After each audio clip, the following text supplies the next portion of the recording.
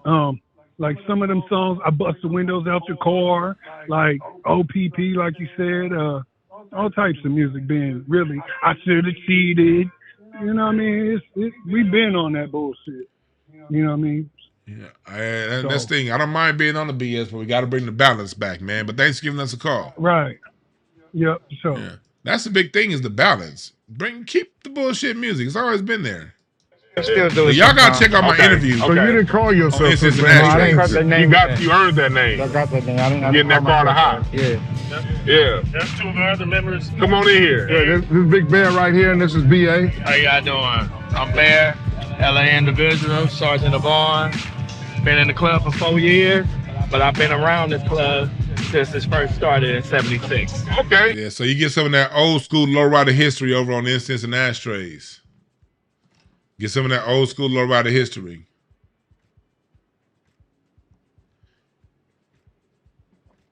Again, Street Nasty, it ain't got nothing to do with BET not being black owned. It ain't got nothing to do with that. BET wasn't shit when Robert Johnson owned it. Remember, it's BET that did not support black rock and roll. BET did not support black conscious music. BET told Little Brother that his music was too smart for BET. All under Robert Johnson's watch. You know, I feel you right, but BET had some dope stuff back in the 90s, but we can't act like BET was ever our friend. I love BET because they would play some Sanford and Son reruns. I love Video Soul. But no, BET went a long way into limiting the diversification of black American art. BET played a major role. When we had our own video channels, we could have put out Bad Brains. They could have let Living Color get some more video time. They could have played more house. They could have had some stuff catered to black American up-and-coming jazz artists. They could have played more Guru. I don't remember that much Guru playing Jazzmatazz. I'm talking about black-owned BET. I ain't even talking about today BET. I'm talking about that BET. We listen to everything. And BET, on the radio, we listen to a little bit of it all. Club Nouveau on the radio. We listen to Living Color. But BET didn't support them when it was black owned.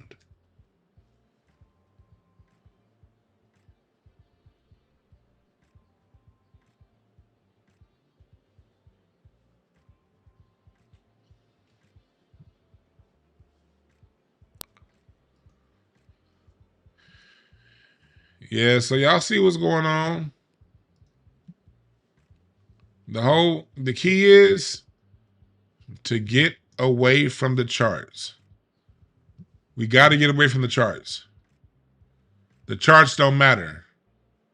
What makes us feel good is what matters. We got to go back to what feel good.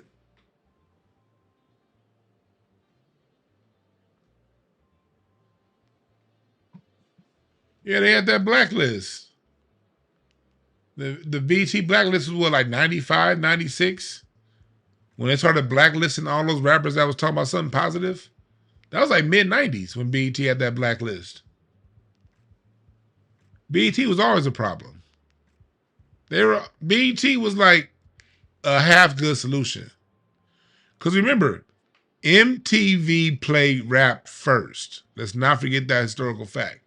Yeah, MTV didn't like messing with black music at first, but they played rap before BET.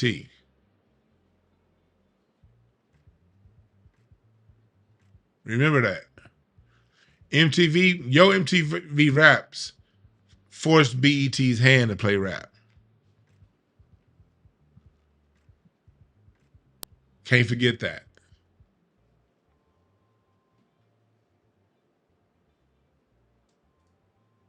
Yeah, Fishbone. They didn't play none of that.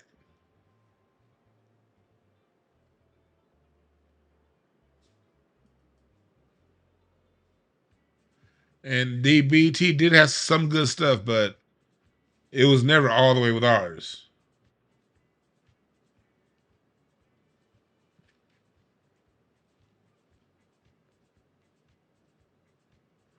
Yeah, Jasmine Taz didn't get paid on the hip hop shows. Real talk, Street Nasty. Real talk.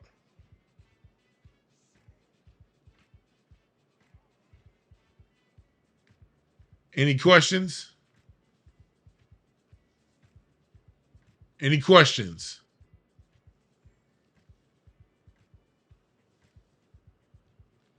You see how it is. It's our choice, folks.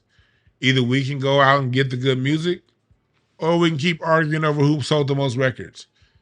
As long as the argument's over who sold the most records, proof's in the pudding.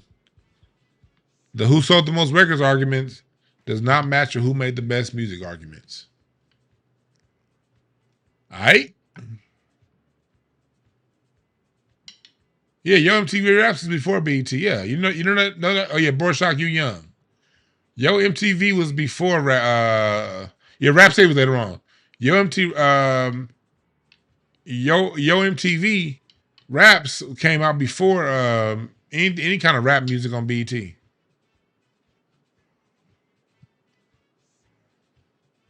Yeah, Video Soul was a shit. Video Soul, I'm more of an R&B guy. Video Soul is my shit.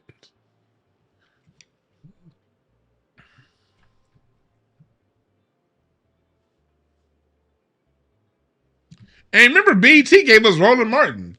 That's the only reason why we even know about Chat Room. I'm about to sign up, but y'all remember, BET, yes, they gave us some other good stuff too, to have a Smiley Breakdown, but BET also gave us Roland Martin. Who remembers the BET Roland Martin news break? You be watching BET, the next thing you know, you got this square circle head shaped ass nigga Roland Martin, got a box head with a round jaw. I call it nigga square circle. Here come this box head round jaw nigga with an ascot on. And we really fucked with Roland Martin. We really thought, man, Roland Martin cool. Roland Martin cool. Then after about 20 years of hearing Roland Martin and realizing, I remember when I first saw Roland Martin on CNN and MSNBC, I was like, yeah, it's good to see the brother, BET's now white on. Man, salute to Roland Martin. I was happy for Roland Martin when he got to work on CNN because we saw him come up from BET. Then one day we looked up and realized, man, Roland Martin ain't telling us shit. It took a long time. It took me a while. It wasn't until the 2000s when I saw him when he's on MSNBC. I started realizing, man, Roland Martin ain't really talking about shit.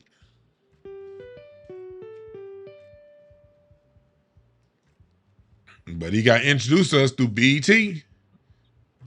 What's up, Carter? What's the name? Where you calling from?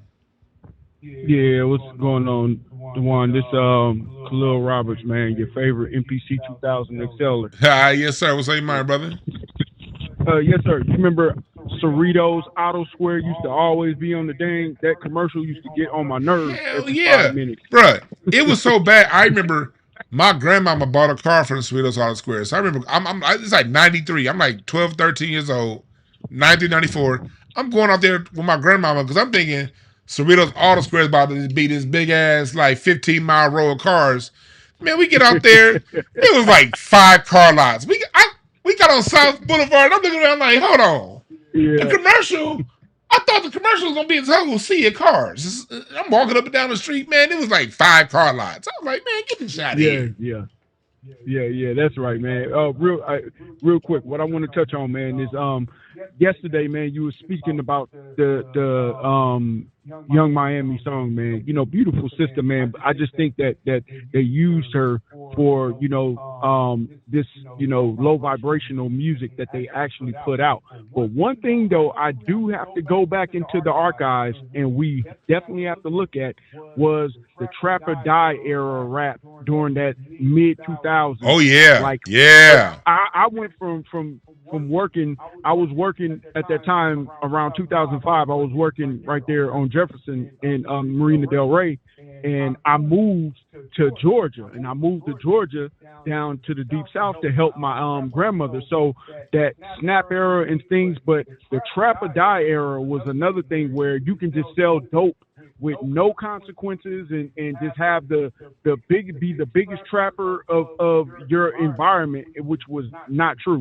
At least back in the day, Ice Cube gave you, hey, if I do all this stuff, here's a consequence that come with it. Now I'm dressed in my county blues, is what he says. You know what I'm saying? At the end of doing all the negative stuff, but hey, they just had the no consequence. I can sell dope. I just want to trap, and I know this gets into a lot of people's feelings. They get hurt when you speak about this, the Jeezys, the Gucci Mans. Even though I'll be honest, I partake in it too. I did like some of the music, but I did recognize that, shoot, I know a dude right now, like my family from Macon, Georgia. I know a dude right now doing 30 years off of, he wanted to be the biggest trapper, who was a good brother, who wasn't really even a street dude. And you know what's funny? I'm you say that right there, man. Because yes, sir. I don't say this a lot because people from the South, like when I talk, people be getting mad. They be thinking, "Oh, you're hating." I just try to get to the truth. Yep. But people from the South get mad when I say this, but I don't respect. I was at the Hollywood Bowl this past weekend and T.I. performed. And I like T.I.'s great. He's a great, put on a great show. But the fact that the South allows him to keep that title, King of the South, when y'all come from Scarface, y'all come from Outkast, y'all come from the Goody Mob, then all these people from the South pre-T.I., they were the same way. They were a lot like Ice Cube. If they did talk about the streets, they talked about a consequence. And when the guy that ushered in the Trap or Die era, y'all allow him to label himself y'all king, that shows to me a very, very, very, very strong corruption in values. Because y'all got so many dopes that come before that. The same reason why I look at New Yorkers funny when they allow Jay-Z to be over LL Cool J. When LL Cool J put y'all on the map.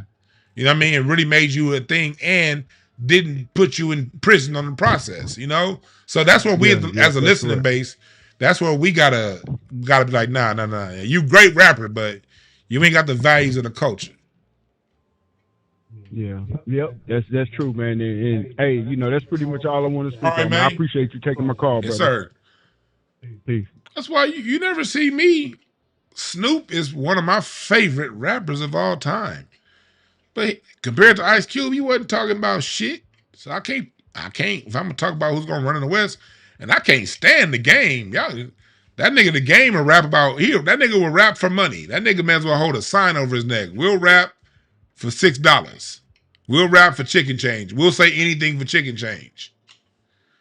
Y'all can do what y'all do, but I'm not about to uphold you and put you on a pedestal.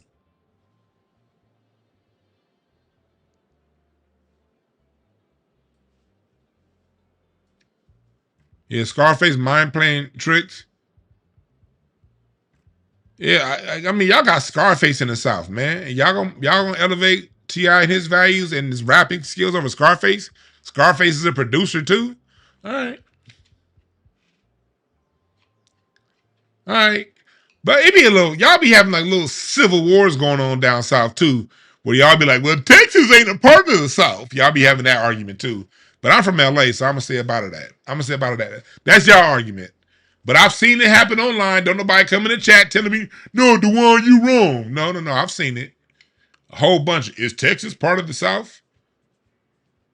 My family from Texas. I know how far back that fight goes.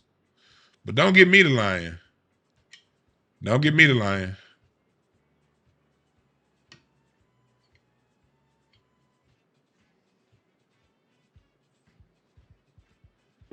Yeah, game is trash. Yeah, Outkast, man. Shit. Outkast not. All right. What's up, Carter? What's the name? Where you calling from? This JD from Funky Town, Fort Worth, baby. Funky Town, Funky Town. What up, my brother? Man, I just had to just call in and let you know, man. I thought I knew so much about music, man, and then I know you even younger than me, man, but it's just a blessing to just hear like your perspective on everything, and then go back and research and then find out about these people, man. On top of that, see how small the world is, man. It's like your father-in-law just passed away, and it's like, man, I had him at the beginning of my mixtape, you know. That's crazy. And it's like I wouldn't have knew that exactly without just listening to all the Jews you've been dropping, man. Man, that's real talk. And then on top of that, you play the drums, man. I picked up some drumsticks with it, like at the beginning of. Probably about the beginning of the month. That shit hard in a motherfucker, man. hey, man.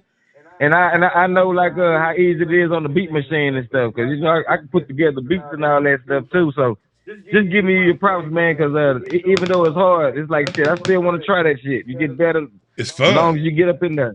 It's fun having all 40 limbs working at once. I seen somebody put K Reno name in the chat, man, and that's dope, man. So yeah, that's the one name I do want you to research. Check them out. I know he got a whole lot of music too, but it's he got some real good messages, and that's my partner too, because I'm like actually a part of the South Park Coalition, which is a group that he started. It's like the South Side version of the Wu-Tang Clan. But it's like damn near that old. What it's just so many old school rappers that came out of there. But K Reno was just one of them that if you just check out a couple of tracks, yeah, man. I'll do that. If you don't know about them, yeah, man, your partners do. You know too much to not know about them. Yes, sir. Yes, sir. I looked them up, man. Thanks for the call, brother. Yes, sir. Well, love, Hotep. Yeah, that's Jay Jemison right there. One of my minds. Salute, bro. Salute. I went from a cool nigga to a weak nigga. What the fuck do you want, Larry? Hey, what's up, you flotation device with a beard ass nigga? I'll beat you the fuck up, boy. Nah, nigga, no, you won't, because you can't fight. If you want to fight, we can fight tonight. I'll beat your ass down smaller than a dust mite. Hey, you just keep getting worse, dog. You keep practicing, but practice don't make perfect in your situation, dog. You suck, nigga. Nah, Vontez perfect. That was perfect.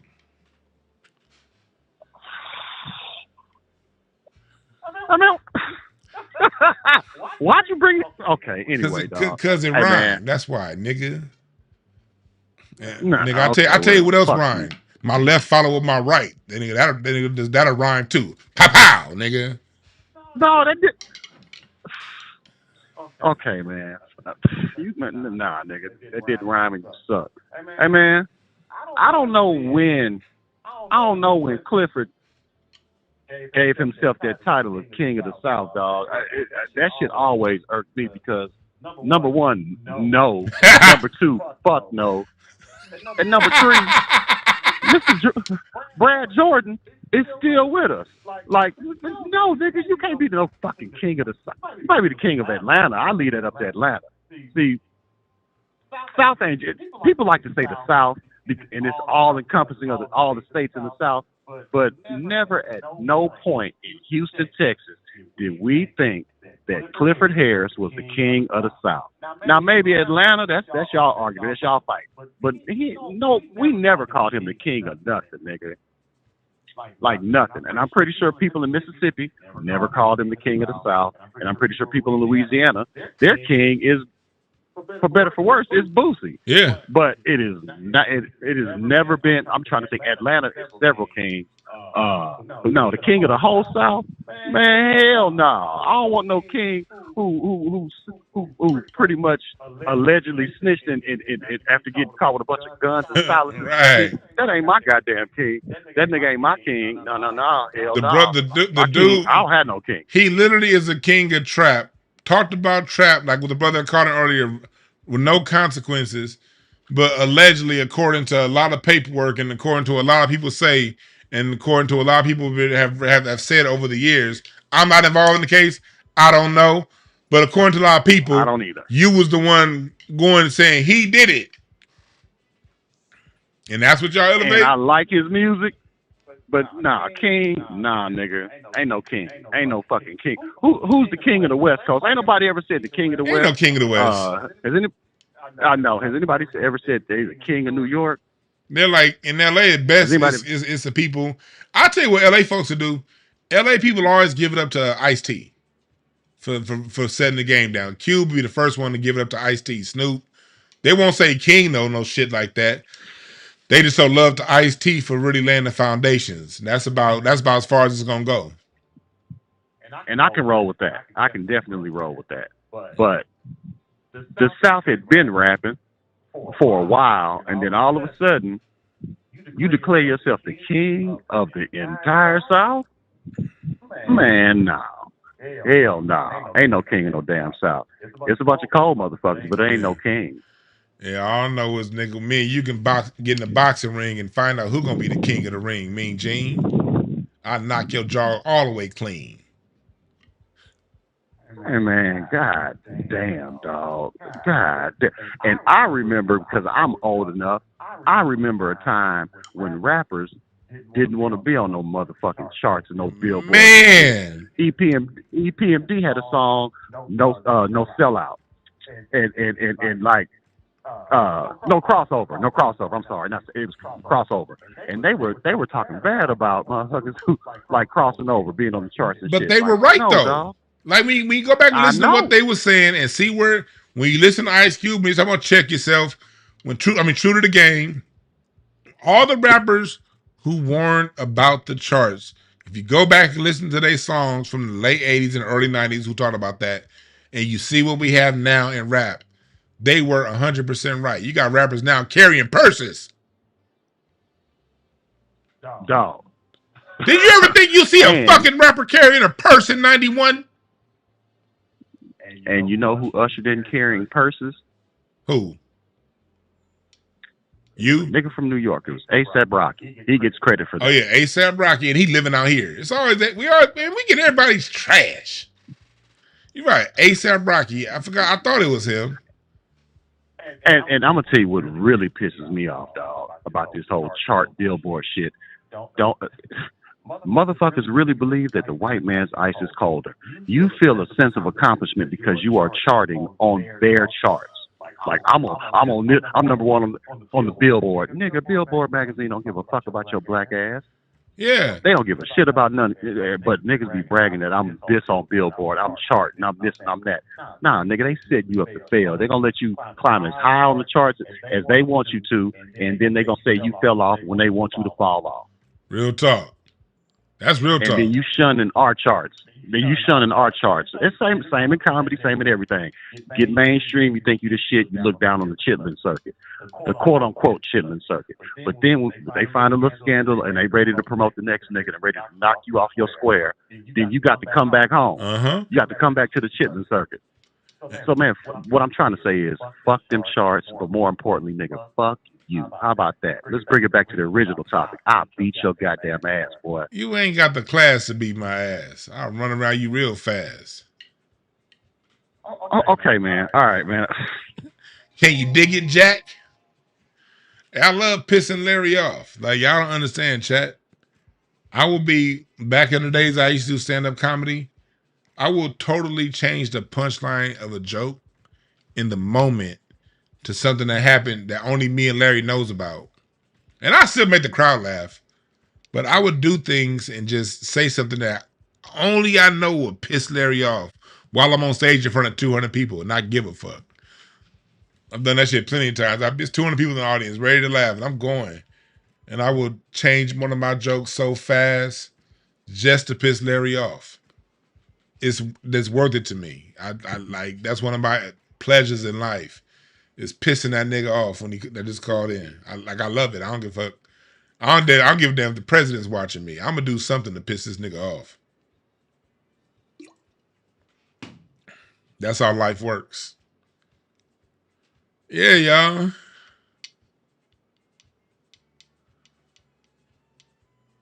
Yeah, F them charts. Charts don't mean nothing. I remember when we was in Dallas, we saw Jay Jemison, who called in earlier. It was me and Larry. And Jay Jemison right here came to smoke with me, Larry, and Slink. And that was fun, Jay Jemison.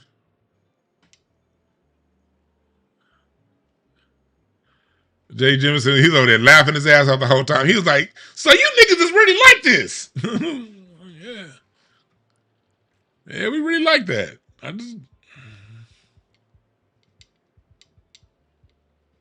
Yeah. But yeah, don't nobody give a damn about no charts. Not if you care about good music. Not if you care about good music. The best music never charted. Frankie Beverly and Maze never really charted like that. Arrested Development didn't really chart like that. Digital Underground didn't really chart like that. Naughty by Nature, but the music was special. The music was special, regardless of the chart. Regardless of the charts. So the key to the lesson of today is, y'all, leave the charts alone. Stop worrying about the charts. Oh man, such like not Vic Benson, that's that weirdo. Vince Staples just released an amazing album. When I'm done with this History of R&B article, I think I'm doing a write-up on this new Vince Staples album. Vince Staples used the medium of rock and roll to get his point across. I'm loving what Vince Staples just did. I don't know what the hell the numbers are saying on Vince Staples' newest album. I have no clue what the numbers are saying on Vince Staples' newest album. But man, he put out an amazing piece of art. This will be my last call. What's up, caller? What's the name? Where you calling from? What up, brother? How you doing today? This is Mike out of Memphis, man. Mike out of Memphis. What's on your mind, my brother? Hey, man, I know you really get on down. I'm going to keep it quick. But one thing you said, man, you right about the down south we have civil wars, because you look at it, like I said, I was born in Arkansas, man, raised part-time in Milwaukee. I've been in Memphis for the last 25 years, but you go somewhere like Little Rock versus north of Little Rock, Pine Bluff versus Star City or something like that. It's all through the South. So, I mean, it's that crap everywhere, man. So, yeah, we do be having our little civil wars down here, like Memphis versus Atlanta. So, So, I mean, all that, the South just get along. No, it don't, man. All these cities go against each other at times through history. So, and I'm just talking from a Black American or even a white American standpoint. We go against each other. It might not be no violent stuff, but you know how it is. Violent, but it's like Chicago and Detroit go at it. Chicago, Milwaukee. But really that Detroit, Chicago, them motherfuckers, ooh. You want to get cussed out, say something good about Chicago in front of a Detroit dude. It's going to be a problem. Man, I'm telling you, they like cousins, first cousins going there. Yeah, and that's what it is. And I think in a lot of ways it's fun because we as a Black American culture, we are the culture of shit talk. So I get it. It's fun. But my whole point is to get rid, we can acknowledge where our stuff comes from, but to get rid of all of this region is better than that region. Because while we're regional fighting, Jamaicans, Cubans, white folks, they come in to steal pieces of our culture. And when they come and steal our culture, they don't say I'm stealing this from Black LA culture. They don't say I'm stealing this from down south culture. They stealing the shit from Black culture, East Coast to West Coast. And that's what we got to get smart to understand. And my last point, man, as far as like the music, I can remember, like, man, we bumped LA, man. I mean, from the Oakland, like I say, man, the South and the Midwest. If you look at that, give LA and Oakland props. Mm-hmm. It's like, man, you know, the South and West Coast and the Midwest, we are in the East Coast when it was full of Black Americans. We all gave each other props, man, because we family. But, you know, then, you know, the infiltration happened. But, brother, I thank you, and you be safe, man. You too, my brother. You have a good one. Peace.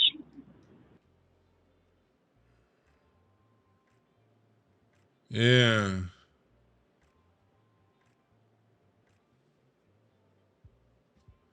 It's all good, Crown K. I always enjoy when you in the chat. Street Nasty, everybody that's up in here, Steve, DJ Kenny, Gregory, Tony, appreciate all y'all for joining. Yeah, Chicago and Detroit, y'all be beefing over whose suit is pinker. Like, Chicago be like, nigga, we came with the purple suits. Detroit be like, well, nigga, I had a pink suit and gators. The Chicago be like, shit, I had a red suit and red loafers. Detroit be like, well, my red was mixed with a hint of teal. And y'all be having the loudest, ugliest ass goddamn suits and fighting over that shit too. We came up with house music, Jimmy Ray. We had Chess Records. Well, we had Motown, nigga. That should be funny. But the biggest thing is it's cool to acknowledge our regions and do a little bit of ribbing at each other. But all of that, the best music comes from the South. The best music comes from the Midwest. The best music comes out of New York. The best music comes from Black America. And if we're going to tell the whole truth, the best music comes from, you may have a producer from Alabama, a drummer from LA, a bass player from Detroit, a keyboard player from New York, a singer or MC from Chicago, an arranger from Atlanta. And when those different regions come together and fuse and put in what they do, that's really where the best music comes from. Earth and Fire was Maurice White out of Memphis by way of Chicago, Charles Stepney out of Chicago, Verdine White, Fred White out of Chicago, Philip Bailey and Larry Dunn out of Denver, Al McKay, Ralph Johnson out of LA. And when you got those different components to mix together, Denver, LA, Chicago, and Memphis, you get the great Earth and Fire. Parliament Funkadelic, George Clinton, Plainfield, New Jersey, mixed with Bootsy Collins from Cincinnati, Ohio, mixed with Fred Wesley and Maceo Parker from the South. Get all those people together, you get Parliament Funkadelic. You get Biggie out of New York rapping over beats out of LA. Hypnotize was out of LA. That's an LA beat. Herb Alpert, A&M Records. The bass player, doom, doom, doom, doom, doom, doom, doom, doom, doom. That's Louis Johnson, the same bass player that played on all the Michael Jackson hits. Louis Johnson out of LA. That's an LA bass line fused with his Biggie's New York style. The best music comes when we all collaborate within the country. Ice Cube can go to get produced by the Bomb Squad because the Bomb Squad was sampling George Clinton the same way Dr. Dre was sampling George Clinton. You feel me? So ain't no one region better than nothing. All right?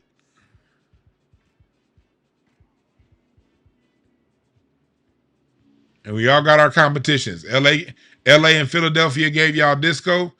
Out of disco, Chicago and Detroit gave you house. Chicago first. Detroit, I'm not going to get in y'all Midwest fight. I understand Chicago first, but Chicago, Detroit, they gave y'all house and techno. Out of sounds that were born out of LA and Philadelphia. Hip hop sparked in New York, but the funk came out of James Brown from the South, Sly and the Family Stone from Oakland, War from LA, back to the Meters from Louisiana, New Orleans, Isaac Hayes in '69 from Memphis, then over into the Midwest. So stop all that.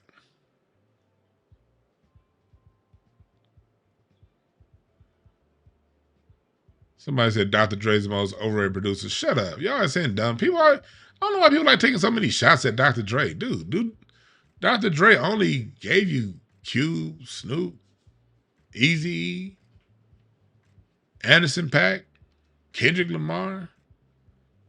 I mean, that was an overrated producer. All right.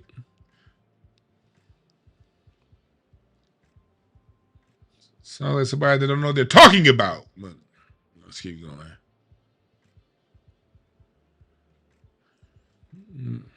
No, most of us did not. What's all this? Most of us came. I never got this significant. People said most of us came from the South. Well, why? If the South is so significant, then why didn't all these fucking sounds come from the South? Why do people have to leave the South to create these sounds? It's not about where you're from, it's from where you are. The same reason why Jamaicans didn't create nothing reggae, and the same reason why Jamaicans had to come to America to create reggae. This is the soil here. And we all don't come from the South. And everybody wasn't in the South. If you're in Mississippi, Louisiana, a lot of you niggas was marched in from the East Coast between 1805, between 1810 and 1830. A lot of y'all was marched in from the Midwest. Do y'all know that? A lot of y'all niggas that was enslaved in Mississippi were people who were part of Indian wars in the Midwest, in Ohio and Illinois, and were captured and kidnapped and sold down to Mississippi into slavery. Do y'all know that? There's a lot of people from Mississippi who was only there for 2 generations. They were sold into slavery in Mississippi in 1925 and freed in 1865, and then went right back to the Midwest where they came from. The story is far more complicated than people want to make. I'll be goddamned if niggas from LA been in LA 1-2 generations and we make all this shit. We got to attribute our stuff back to the South. Nah, fuck you. Got made in LA. The common bond, though, is Black America. That's the one common bond. It's only one common bond, Black America. When it comes to Black American music innovation, I'll put the city of Philadelphia up against the whole South. I'm dead serious. From Georgia to Texas, I'll put the city of Philadelphia up and what it contributed to our music up against that whole region. But y'all want to have that story because y'all let these white folks lie to y'all, be like, everything you did came from the South. A lot of it came from Philadelphia. Philadelphia had profound impact over the South. And that's how we started today's show. That's how we started today's show. Philadelphia had profound impact over the South. But you wouldn't know that unless you really, really, really take a close look at our history. The Gospel Hymn Book, Philadelphia. A lot of your Black classical, a lot of that stuff, Philadelphia. Philadelphia alone.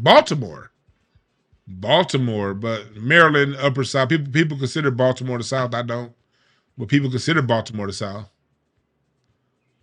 Black music out of Cincinnati in the 1830s. Parlor music out of Cincinnati.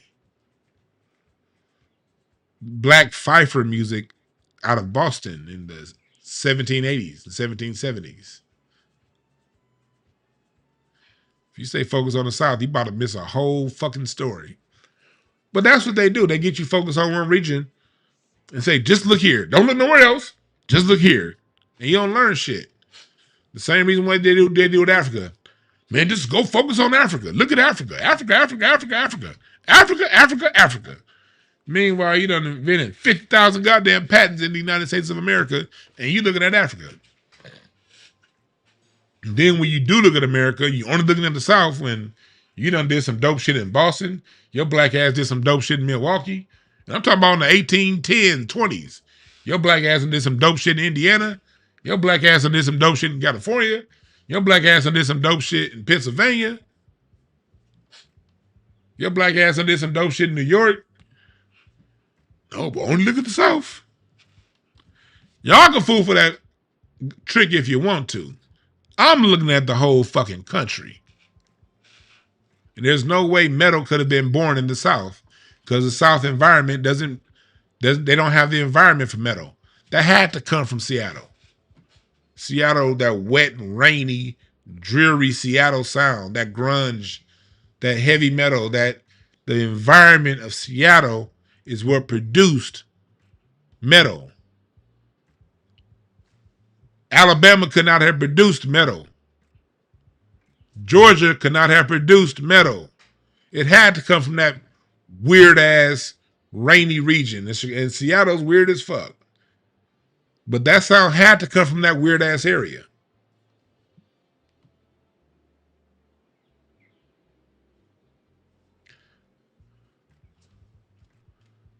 No, a form of jazz is from Louisiana. Zydeco Dixie is from Louisiana.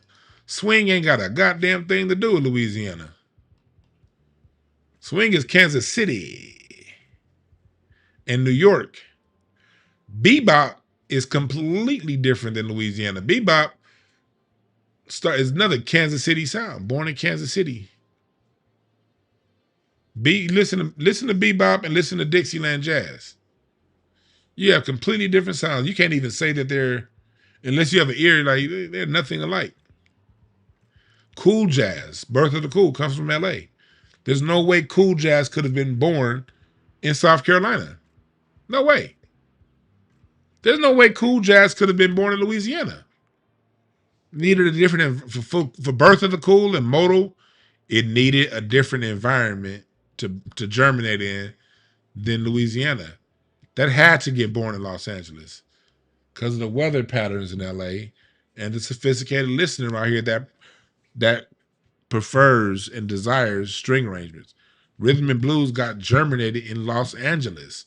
There's no way rhythm and blues could have germinated in Nashville. The environment of Nashville would not have been conducive to what we call rhythm and blues. It had to come out of LA. It had to go to Chicago. LA and Chicago as primary strongholds of R&B. The one constant is Black America. That's the only constant.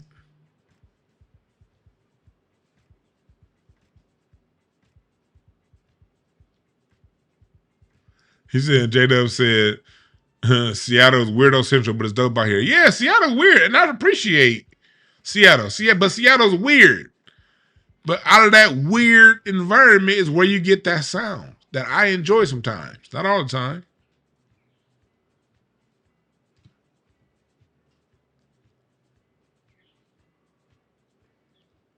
Charles Brown, L.A., R&B.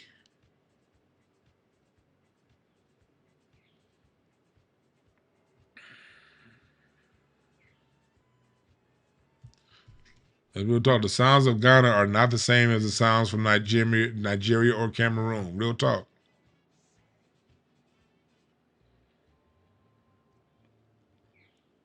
Yeah, UGK brought in some of the meters for that riding dirty. Yeah, because the meters are right. UGK is right down with Port Arthur, Texas. New Orleans is right down the street.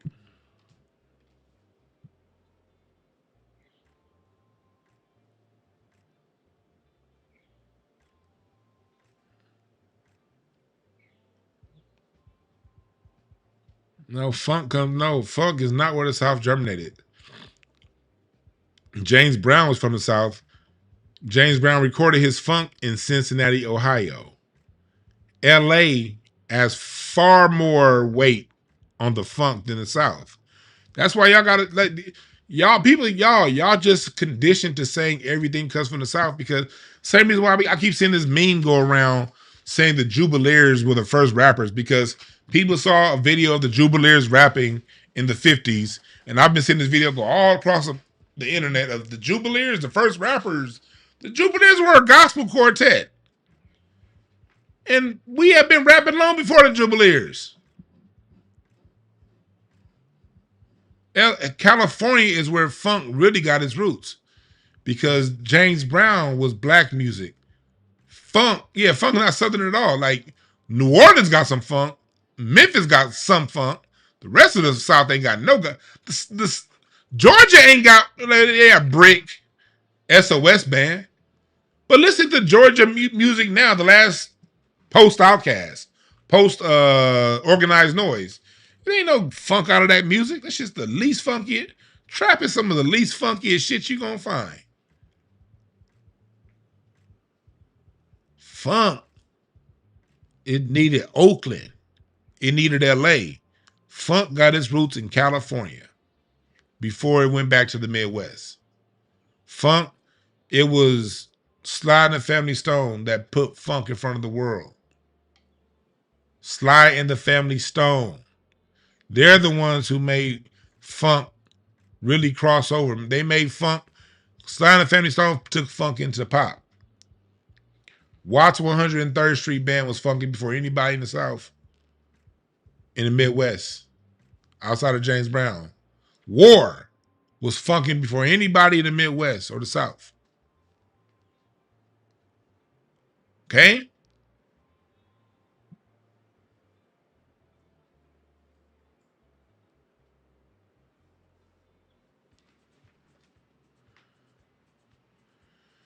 And people just like leaving Oakland out. Oakland got its own thing. Oakland got a thing different than LA.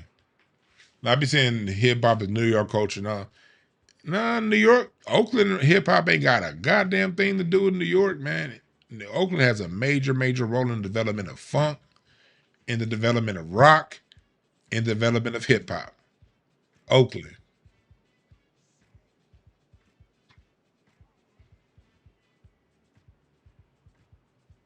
Funk.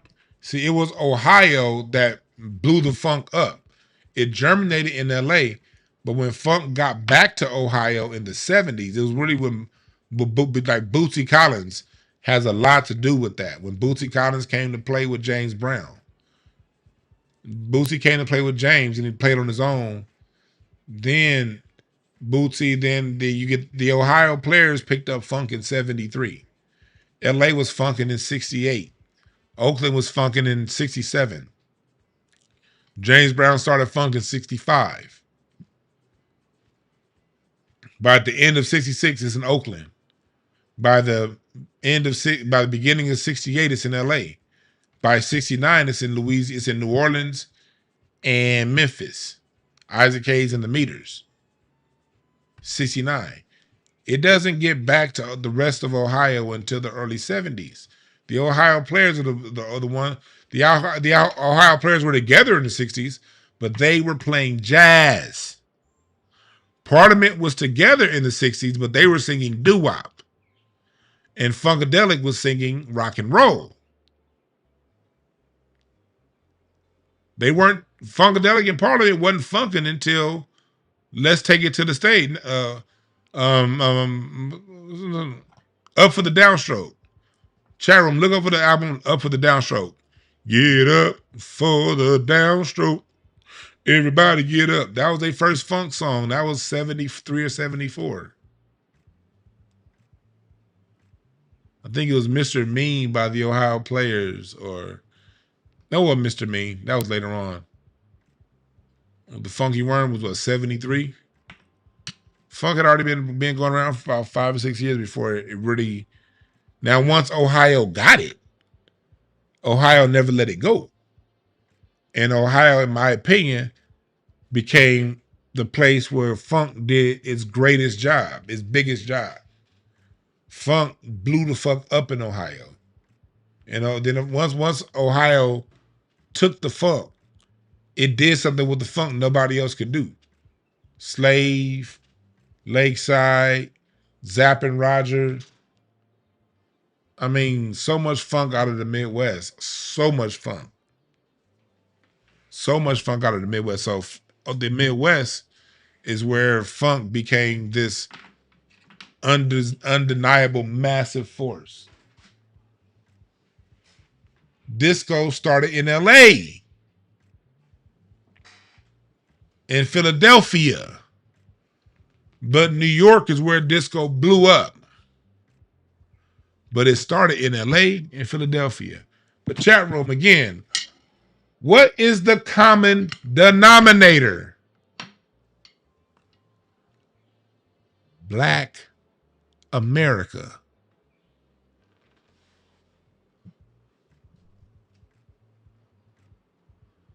That's the only common denominator.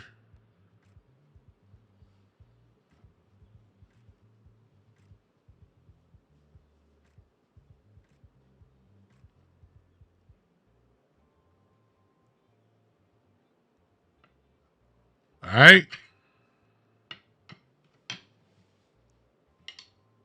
Y'all have a good one, man. We out.